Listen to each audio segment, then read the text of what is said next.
ஒரு 6 மாதத்துக்கு முன்னாடி 17/2/2025 என்னுடைய அப்பாவை நான் இழந்துட்டேன். ஸோ அந்த வலி வந்து காலத்துக்குமே எங்களுக்கு மறையாத ஒரு பெயின் தான் அது. பட் ஆனால் அந்த வலியோடு சேர்ந்து நம்ம வாழ பழகிக்கணும்.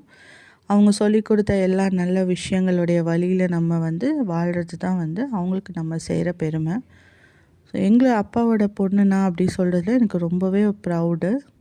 ஏன்னா அவங்க வந்து எல்லா மாதமும் வந்து பார்த்திங்கன்னா 1ஆந்தேதி ஆயிடுச்சுன்னா தங்களால் முடிஞ்ச சாப்பாடு வந்து ஏழைங்களுக்கு போட்டுருவாங்க. அதுக்கப்புறம் தான் அடுத்தது காசு இருக்குது இல்லை அதெல்லாம் இல்லை, முதல்ல அவங்களுக்கு போட்டுருணும், அதுக்கப்புறம் பார்த்துக்கலாம் அப்படின்னு சொல்லுவாங்க. ஸோ அந்த நினைவாக தான் நாங்கள் எல்லா 17ஆந்தேதியும் எங்களால் முடிஞ்ச அளவு முதியோர் இல்லத்துக்கோ இல்லை இந்த மாதிரி சாப்பாடு செஞ்சு அஃபோர்ட் பண்ண முடியாதவங்களுக்கும் நாங்கள் கொடுத்துட்ருக்கோம். எங்கள் அப்பாவோட வழியில் நாங்கள் நடக்கிறது அவங்களுக்கு சந்தோஷம் தருங்கிற நம்பிக்கையில்.